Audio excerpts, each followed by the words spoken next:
Hey, can Eric come in here and check my Pro Tools rig out? The thing just crashed because the power went out. It's amazing how easy it is to make music these days. What used to be an entire team of people today can just be one person. And one of the best examples of what's possible is Charlie Puth's voice notes. Typically, pop records involve a ton of people. People to do production, songwriting, mixing, mastering, all sorts of things.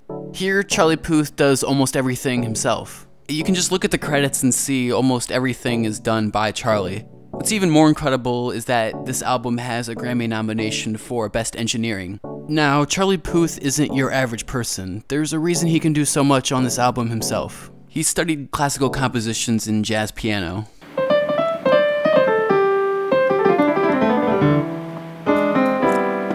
Went to Berklee College of Music for music production and composition, has perfect pitch, hears melodies in his head, but despite all these talents, there's still things to learn from the way he put together voice notes. So let's listen to some of the tracks on this album and see what things we can find.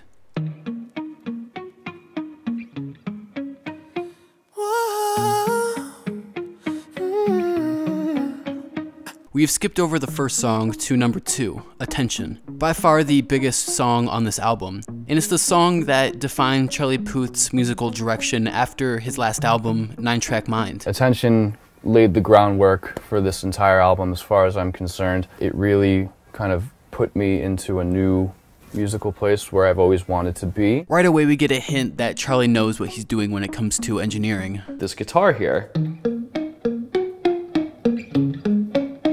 which is me playing the notes individually on the iPhone and then layering them with this. All the waveforms are cut up individually, and I play them twice. The E flat, dun, dun, and the B flat, boom, boom, and then I pan them, and then they become this nice little stereo image, and it kind of sounds like I know how to play guitar. A tactic engineers use to give stereo feelings to their music.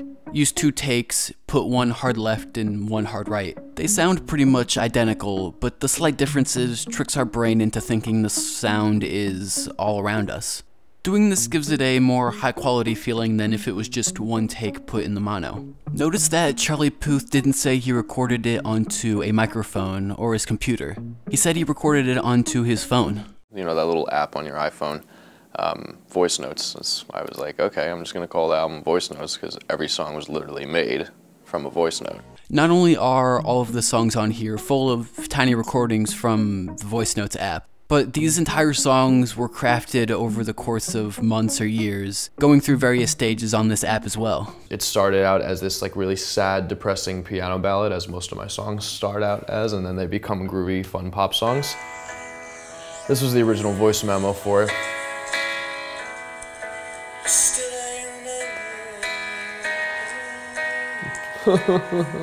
So depressing. I wrote it as a classical piece of music on a train.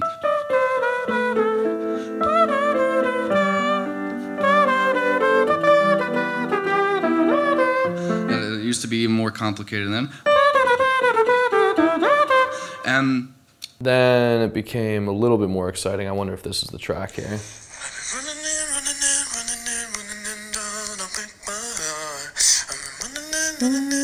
That's the verse.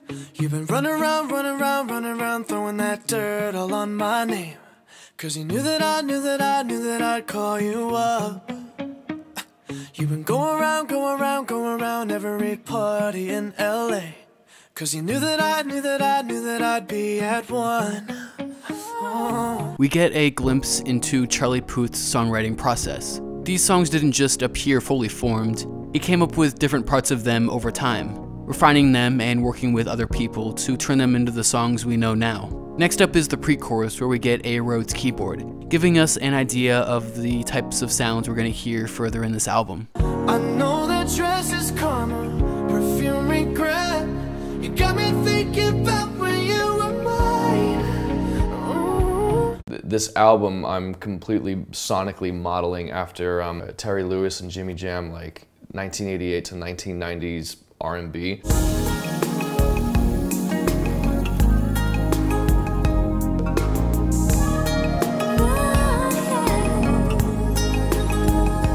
It was all really warm yet bright. so I always put, you know, my fake tape machine.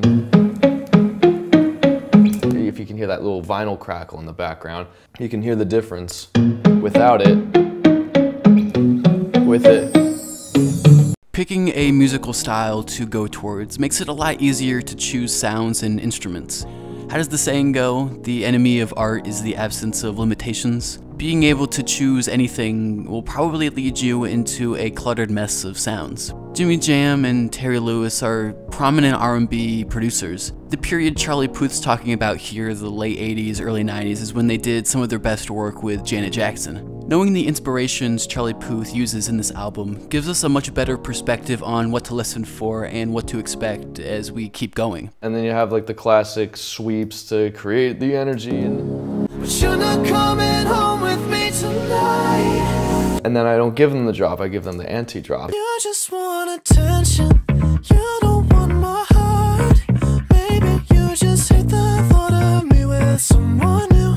So everyone's always asking about the bass. Who played the bass? What happened with the bass? This bass is not a real bass. It's programmed into a Pro Tools session. Basically, he just clicked the notes into the computer. He did adjust the volumes on the notes to make it sound more natural. But much like the beginning of the song, Charlie's not actually playing the instrument. So that sounds like the realest bass ever. This bass line continues into the second verse, which, while it does share most of the same lyrics with verse 1, sounds pretty much nothing like it. The solo pizzicato is gone, replaced with the bass and an added funky guitar.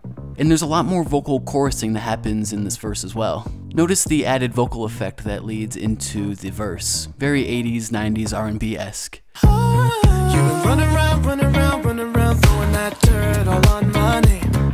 Cause you knew that I'd call you up.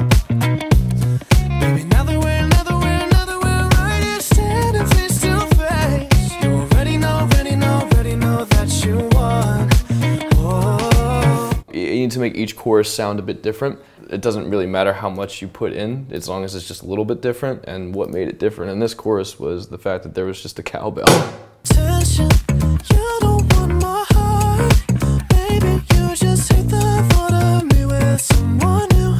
As the song builds to a climax, we can hear Charlie Puth adding more and more to the instrumental. He's talked about how Britney Spears was the first artist where he noticed the complexities of production. And I would listen to that entire album, and then I went back to her first album and just studied the production, because music production is all about layers. As the song progresses, we can hear Charlie Puth building up all these different layers. Layers in the vocals, layers in the percussion, and in the melodies. What are you doing to me? What are you doing?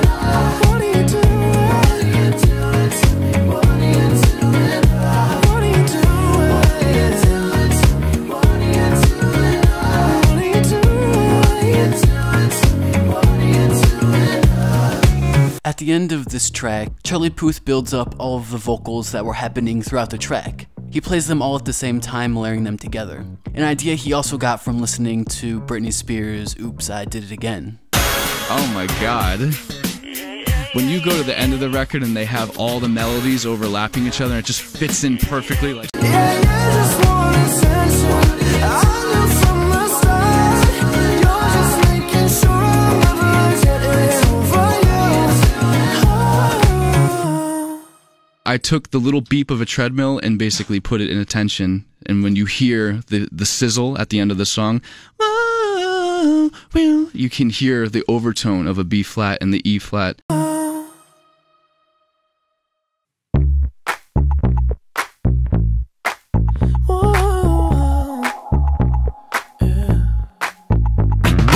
We've jumped to number 4, How Long, which shares the same theme of bass with attention. But Charlie Puth wanted a song with more of a walking bass line, instead of the more melodic bass of attention. I'll admit I was wrong. What else can I say, girl? Can't you play my head and not my heart? If you listen closely to the percussion, you can hear another one of Charlie Puth's biggest songwriting tools. Every single song on this album I beatbox on every single song, because there's synthetic drums and there's real drums, and then when you layer the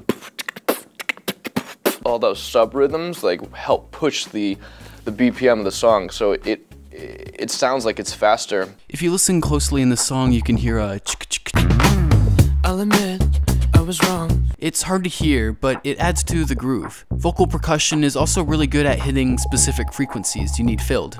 A lot of people don't know this, but like on A Dangerous Woman by Ariana Grande, I'm beatboxing in the background. But you can barely hear it. It's just like, if you hear that, that's deep in the background. And my friend Johan was playing because he was trying to get a specific frequency on the snare drum at the time when he was, you know, it was a couple weeks before it came out. And I said, oh, what if it was like, if you put that over the snare? This album is full of Charlie Puth using his voice in subtle or unconventional ways to add flavor. Even if we go just a little bit later in the song, we can hear a Jackson-esque breathing. Oh, can't you play my head and not my heart?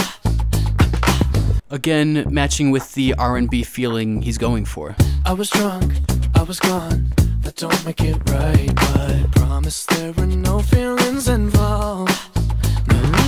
She said, boy, tell me honestly, was it real or just for show?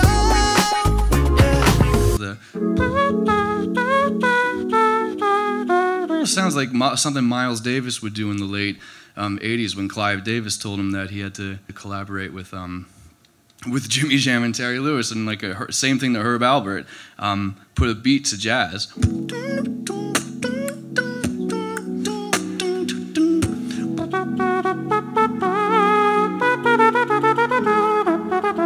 She said, save your apologies. Baby, I just gotta know, how long has this been going on? Between the chords, the melodies, and the cowbell, the song's full of references to both the R&B age he's trying to pull from, and even some of his other earlier influences. At this point in the song, deep in the background, he adds in a recording of kids playing. At least that's what it sounds like. It's easier to hear on the instrumental.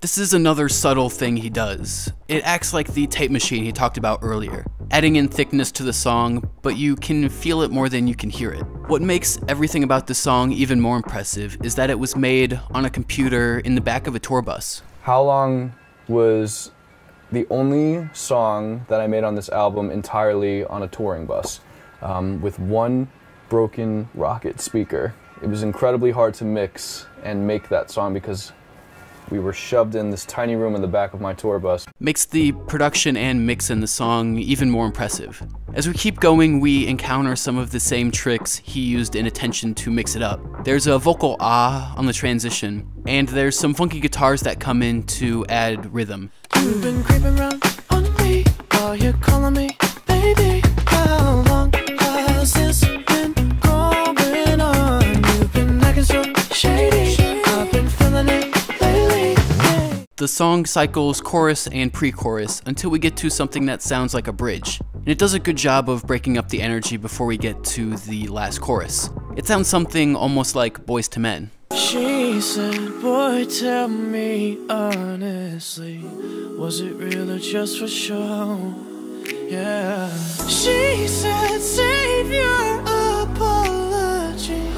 Baby, I just gotta know, how long. And we get to the last part of the song, where Charlie Puth again mixes together all of the vocal parts from the song. They all come together to make an incredible mix of melodies. Has this been going on?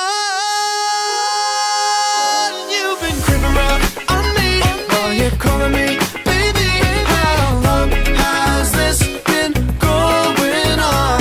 You've been acting so shady. I've been feeling it lately, baby.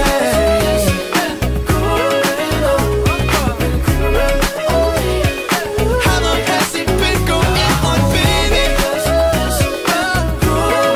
Gotta go tell me now. Acting so shady. I've been feeling it lately, baby.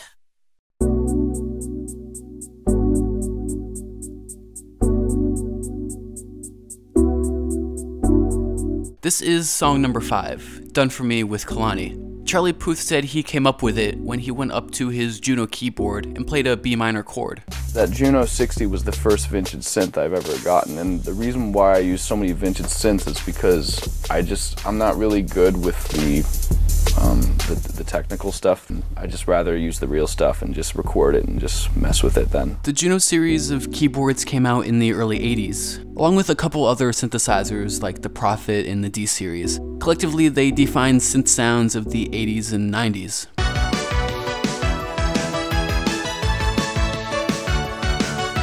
You can even hear some of them today. A lot of big name producers like Benny Blanco and Dr. Luke use them. The first sound in Mo Bamba came out of another beat that we were working on that just, the sound didn't fit in it. Towards the end of the beat, Up 16 started playing on the Prophet 12. Along with the chords, we can hear a single hi-hat. It sounds like it came off a drum machine.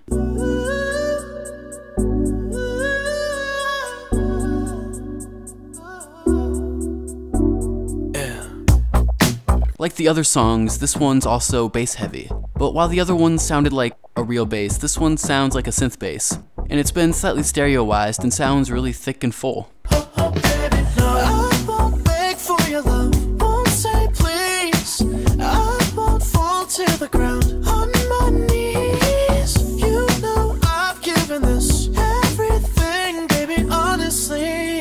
This song used to have a chorus that went like this.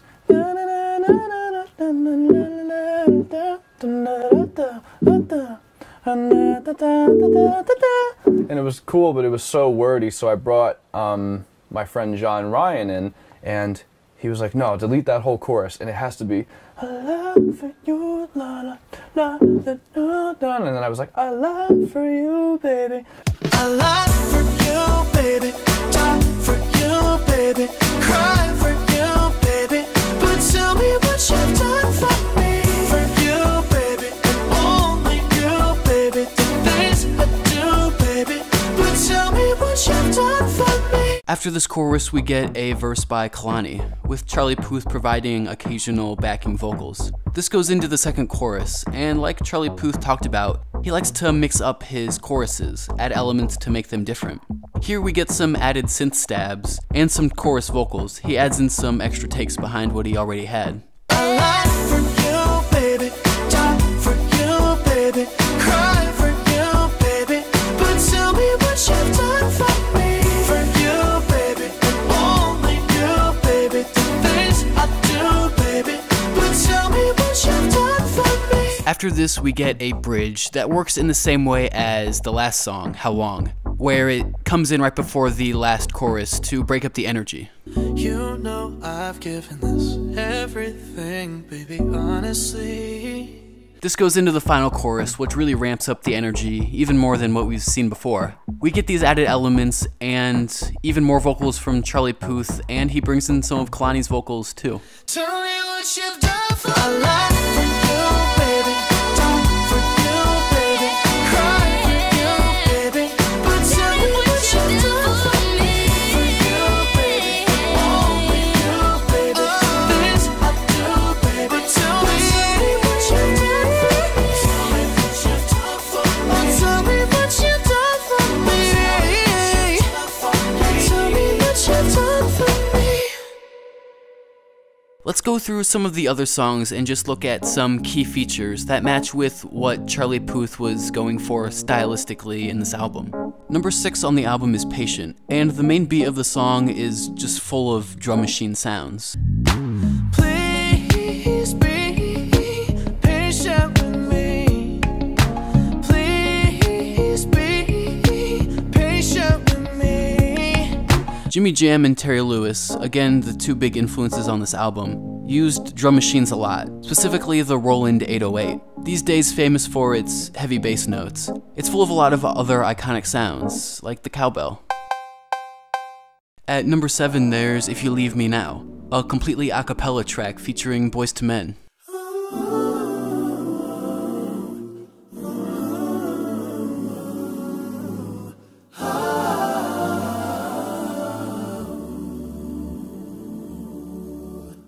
Now tell me that doesn't sound like 90s R&B. Next is Boy at number 8, which is interesting for a couple reasons. Probably the most notable happens in the middle. There's like this crazy jazz solo.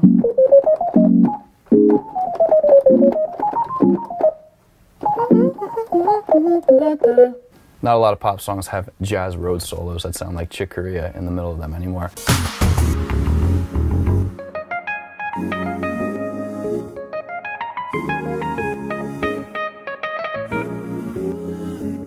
At number 9, there's Slow It Down, which has a Hall & Oates interpolation, but I think the interesting retro aspect here is the vocoder he throws in on the chorus. Girl, you gotta slow it down. I'm not trying to fall for you. Girl, you gotta slow it down. I can't give it all to you. Even though Listening to voice notes gives us a good idea how Charlie Puth makes pop music. He picked a musical genre he wanted to work towards, and picked sounds that fit this goal. It kept him from having too many choices to choose from. He wasn't afraid to use sounds that might be considered amateurish, beatboxing or phone recordings. If it made the song sound better, he included it. And some of these songs took a while to put together, recording different musical ideas at different times. He had to figure out how to work these musical ideas down to the songs that we have on the album. And he did all of this without a large team of people, mostly just himself producing all of the songs, using sounds that fit within the inspirations for this album, working around his limitations and making unconventional sounds work, making something that sounds good. Thanks for listening. Let me know what you think of Charlie Puth's voice notes, and if there's any topics you want covered in the future. You can find episodes of Sound Selection as a podcast on iTunes or on YouTube, where the video has some additional information. And you can find some of the original music in this episode on my personal channel on YouTube.